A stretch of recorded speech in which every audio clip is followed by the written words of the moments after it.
Damai sejahtera Allah yang melampaui segala akal, itulah yang memelihara hati dan pikiran saudara-saudara di dalam nama Tuhan kita Yesus Kristus. Amin. Salam bagi kita semua, Bapak, Ibu, saudara-saudara, adik-adik kami, naposo, remaja, dan juga anak-anak sekolah minggu. Kita bersyukur karena pada hari ini kita merayakan Hari Pentakosta. Hari Pentakosta hari ini agak spesial karena kita rayakan di rumah kita masing-masing. Biarlah Roh Kudus turun atas diri kita. Biarlah Roh Kudus turun juga atas rumah tangga kita masing-masing. Karena itu, marilah kita dengarkan firman Tuhan yang menjadi khotbah dalam hari Pentakosta ini, yang tertulis dalam Yesaya 63 ayat 11 sampai ayat yang ke-14. Saya bacakan untuk kita. Lalu teringatlah mereka kepada zaman dahulu kala, zaman Musa, hambanya itu. Di manakah dia yang membawa mereka naik dari laut bersama-sama dengan penggembala kambing dombanya? Di manakah dia yang menaruh Roh Kudusnya dalam hati mereka, yang dengan tangannya yang agung menyertai Musa di sebelah kanan, yang membelah air di depan mereka untuk membuat nama abadi baginya, yang menuntun mereka melintasi samudra raya seperti kuda melintasi padang gurun. Mereka tidak pernah tersandung, seperti ternak yang turun ke dalam lembah. Roh Tuhan membawa mereka ke tempat perhentian. Demikianlah engkau memimpin umatmu untuk membuat nama yang agung bagimu. Demikianlah firman Tuhan. Saudara-saudara yang kekasih, ada beberapa istilah yang dipakai untuk hari Pentakosta itu. Yang pertama adalah Pentakosta. Apa itu Pentakosta? Dalam bahasa Latin, Pentakosta berarti hari ke-50. Suatu peristiwa yang besar persis terjadi pada hari ke-50 dihitung dari peristiwa kebangkitan Yesus Kristus. Dan itu berkaitan dengan janji Tuhan Yesus ketika naik ke sorga, yaitu seorang penolong akan turun atas murid-murid, dan itulah Roh Penghibur, Roh Kudus, Roh Penolong bagi murid-murid. Istilah yang kedua pada hari Pentakosta disebut dengan turunnya Roh Kudus.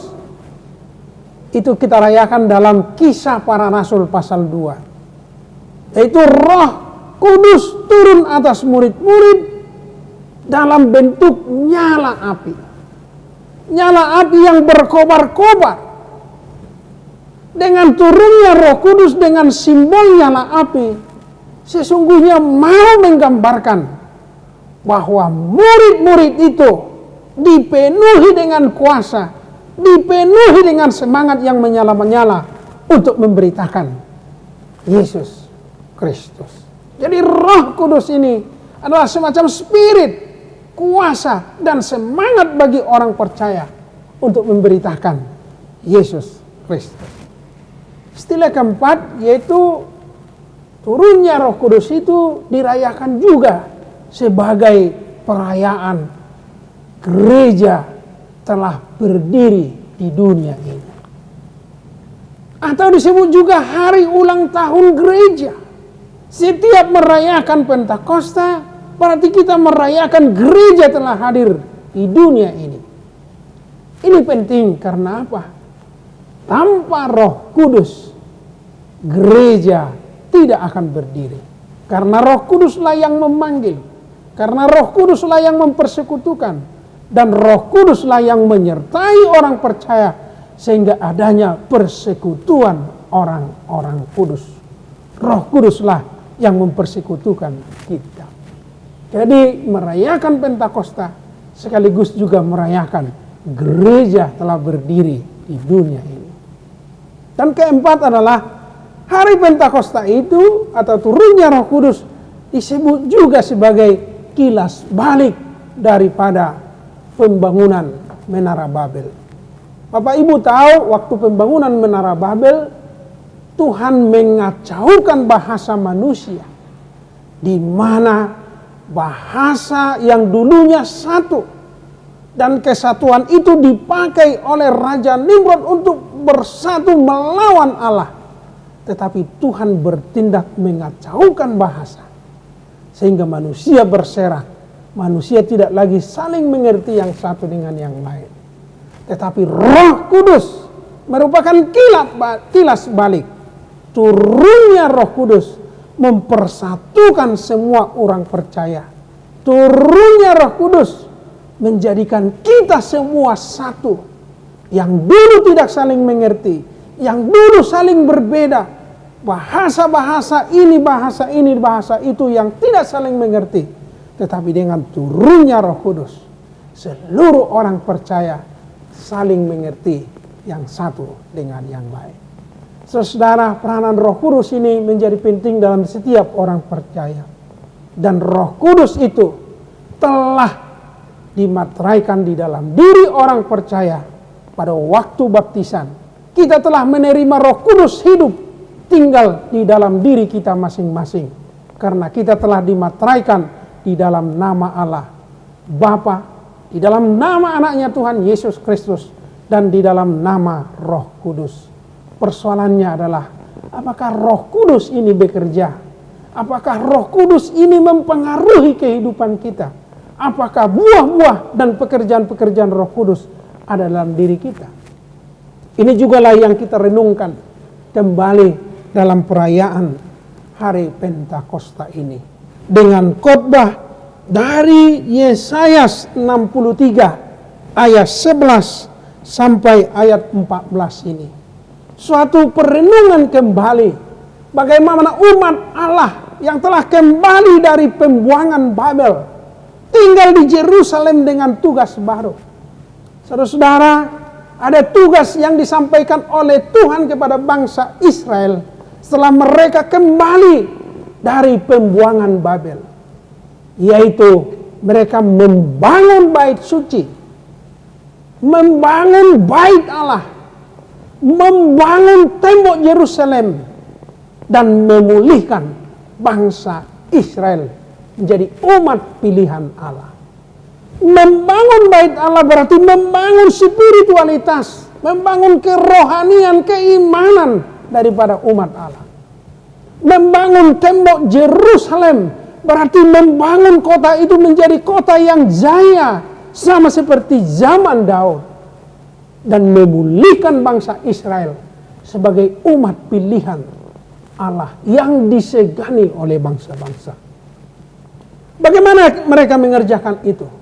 Setelah mereka kembali dari pembuangan, waktu pertama-tama masih semangat, tetapi dalam proses perjalanannya itu ada penyimpangan-penyimpangan, ada masalah-masalah, ada tantangan-tantangan, sehingga Yesaya di sini berdoa, mengaku kepada Tuhan dan memohon kepada Tuhan.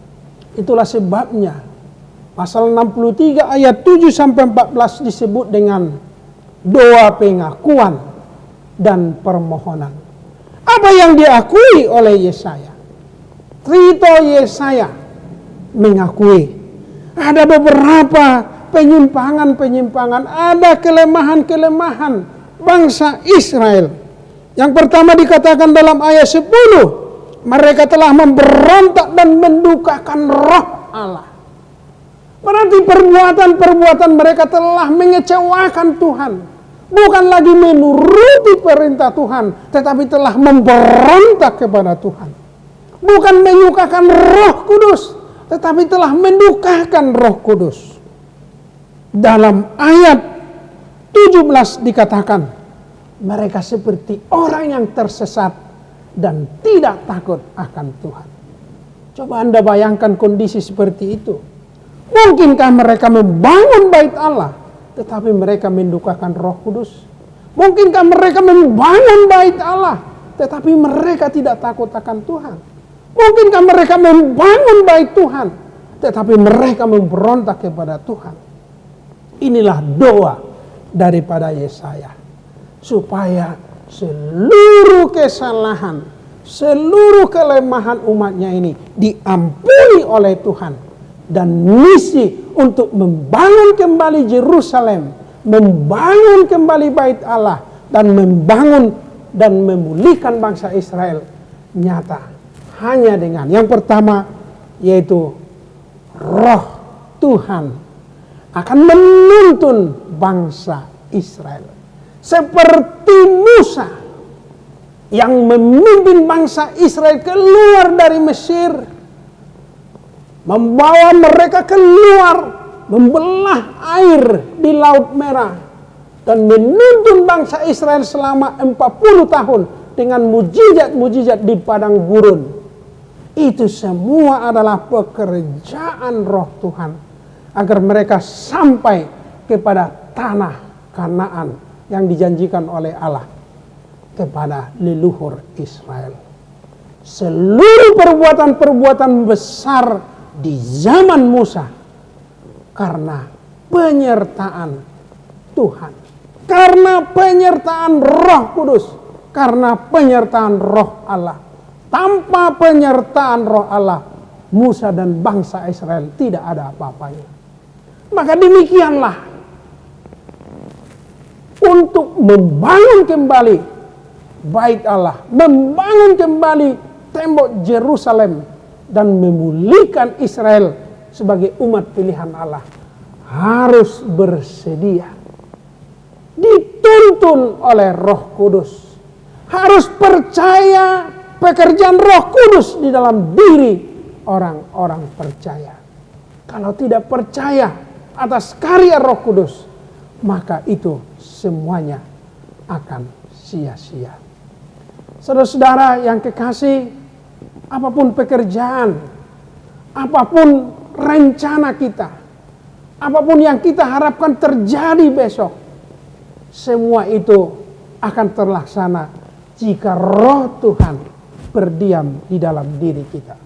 Kalau tidak Roh Tuhan yang berdiam di dalam diri kita, maka kita tidak akan sampai kepada apa yang kita tuju.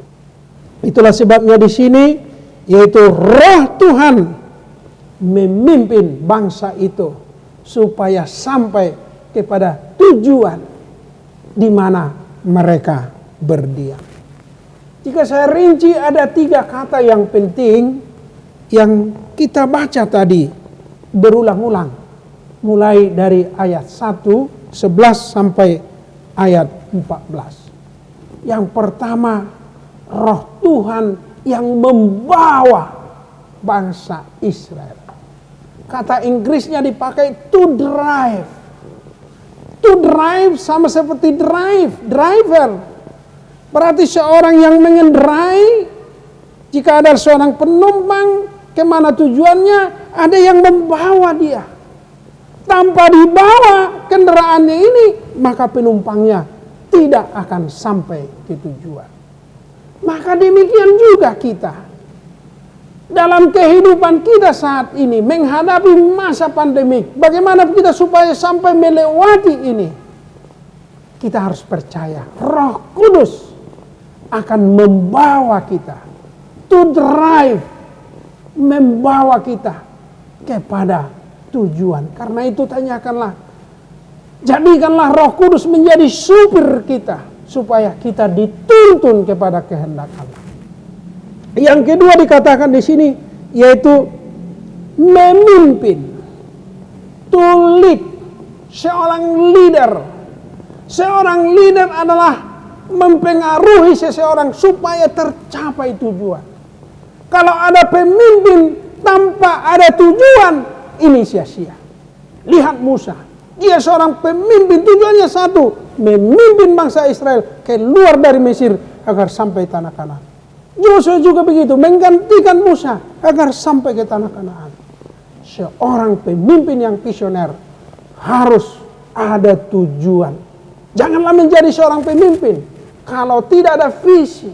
Janganlah menjadi seorang pemimpin kalau tidak ada tujuan dalam hidup ini. Memimpin jangan hanya untuk duduk di puncak kekuasaan, baik itu jabatan-jabatan publik atau jabatan-jabatan gerejawi.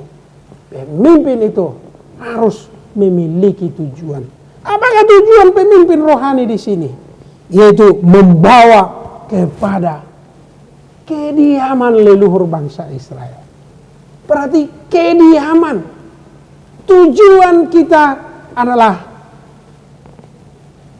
kediaman kita bersama Bapa di sorga. Yesus Kristus telah menyediakan tempat bagi orang percaya. Seorang pemimpin rohani harus mempersiapkan untuk membawa jemaat ini bersama-sama di rumah Bapa di sorga. Maka supaya kita sampai ke situ, Roh Kudus akan memimpin kita, membawa kita sampai ke rumah Bapa di sorga. Bapak, Ibu, dan saudara-saudara, biarkanlah hidupmu dipimpin oleh Roh Kudus supaya kita sampai ke tujuan akhir. Seperti lagu dalam buku ini mengatakan, surgui sambulot padoi. Sorga itu adalah tujuan akhir kita, supaya kita sampai ke situ. Satu pemimpin kita, yaitu biarkanlah Roh Kudus memimpin kita. Roma 8 juga begitu, yaitu biarkanlah hidup kita ini dipimpin oleh Roh. Orang yang dipimpin oleh Roh akan memperoleh kehidupan. Saudara, jika ingin memperoleh kehidupan yang kekal, biarkanlah hidupmu dipimpin oleh Roh Kudus. Yang ketiga dari firman ini, yaitu kata to guide. Guide. Tempat-tempat wisata banyak guide. Jika Anda pergi ke museum, ada guide. Fungsinya untuk apa? Untuk menjelaskan. Anda bisa pergi ke museum, bisa melihat artefak-artefak dan dokumen-dokumen di situ. Tapi jika tanpa guide, Anda tidak mengetahui apa yang terjadi. Dokumen-dokumen fungsinya apa? Disinilah fungsi Roh Kudus untuk menerjemahkan. Fungsi Roh Kudus untuk menjelaskan peristiwa-peristiwa dalam kehidupan kita. Bisa saja banyak terjadi dalam kehidupan kita. Bisa jadi banyak pengalaman-pengalaman baik dan buruk dalam kehidupan kita. Tanpa tuntunan Roh Kudus, kita tidak mengerti mengapa Tuhan memberikan kebaikan bagi kita. Mengapa hal-hal buruk terjadi bagi kita. Tanpa tuntunan Roh Kudus, kita akan tidak mengerti itu. Tetapi kalau kita dituntun dan guide kita adalah Roh Kudus, kalau ada kebaikan, tentu kita diajak untuk bersyukur. Kalau ada hal-hal buruk, penderitaan dan pergumulan yang kita alami, Roh Kudus itu akan mengajari kita, membimbing kita untuk memperoleh ketekunan. Dan ketekunan itu menghasilkan tahan uji. Dan tahan uji itu menghasilkan pengharapan. Dan pengharapan kita itu kekal. Inilah fungsi Roh Kudus dalam kehidupan kita. Yaitu menuntun. Seperti seorang guide yang menuntun turis. Sehingga tempat-tempat yang dilaluinya mengetahui sungguh luar biasa. Demikianlah hidup kita ini akan terasa luar biasa jika kita mau dipandu oleh Roh Kudus. Saudara-saudara yang kekasih, dalam merayakan hari Pentakosta saat ini, tentu banyak kejadian-kejadian dalam kehidupan kita yang sulit kita mengerti. Bahkan mungkin kita bingung mengapa ini semua bisa terjadi. Jangan kita paksakan menerjemahkan ini semua dengan pikiran dan akal kita sendiri. Tetapi di dalam doa, mintalah bimbingan dan tuntunan Roh Kudus supaya kita dijelaskan dengan terang. Sungguh inilah kehendak Tuhan atas peristiwa-peristiwa yang kita alami. Saya yakin dari sekian banyak orang Kristen saat ini, di masa pandemi ini telah banyak renungan-renungan dan khotbah, baik yang positif dan negatif yang kita alami. Tetapi kami yakin dan percaya, Roh Kudus akan tetap menuntun kita. Kita tidak tahu berapa lama lagi ini akan berlalu. Tetapi yang tahu kita pasti, Roh Kudus akan menuntun kita apapun yang terjadi dalam kehidupan kita. Yang kedua, saudara-saudara yang kekasih, baiklah di dalam Pentakosta ini kita semakin menyerahkan hidup kita kepada Tuhan. Biarlah hidup kita serahkan kepada Tuhan. Jangan ingini keinginan-keinginan daging seperti yang dikatakan dalam epistel tadi.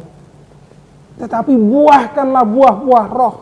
Buah-buah roh yang mendatangkan damai sejahtera, yang mendatangkan sukacita, yang mendatangkan pengharapan, yang mendatangkan buah-buah yang baik bagi seluruh orang lain. Semakin kita tempa hidup kita untuk berbuah bagi orang lain. Ada orang yang mengklaim dirinya dipenuhi Roh Kudus, tapi tindakannya selalu dipenuhi oleh kebencian.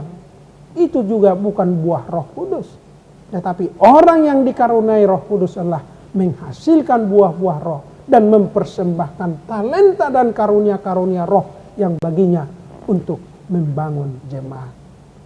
Yang ketiga, saudara-saudara yang kekasih, perayaan Pentakosta ini, baiklah kita saling memahami, saling menyatu, saling membangun. Roh Kudus selalu bekerja untuk memperbaiki. Roh Kudus selalu bekerja untuk mempersatukan. Dan Yesus Kristus berkata, kalau itu bukan menyatukan, berarti itulah di luar Injil. Roh Kudus menuntun kita supaya erat bersatu. Jadilah orang yang memahami dan mengerti orang lain, supaya kita semakin erat bersatu, dipimpin oleh Roh Kudus, supaya kita sampai ke tujuan. Tuhan memberkati kita semua dan meneguhkan kita menjalani masa pandemi ini dalam pertolongan Roh Kudus. Amin. Kita berdoa. Bapa Surgawi, terima kasih atas firman-Mu Tuhan yang kami dengarkan di hari Pentakosta ini. Biarlah Roh Kudus-Mu membawa kami sampai ke tujuan akhir kami, yaitu kehidupan yang kekal. Kuatkan kami Tuhan dengan tuntunan-Mu, supaya perjalanan hidup kami, kejadian demi kejadian, peristiwa demi kejadian yang kami lalui, kami semakin memahami itu semua rencana Tuhan dalam kehidupan kami. Kami yakin dan percaya Tuhanlah yang menjadi driver bagi kami, yang membawa kami sesuai dengan kehendak-Mu. Bapa Surgawi,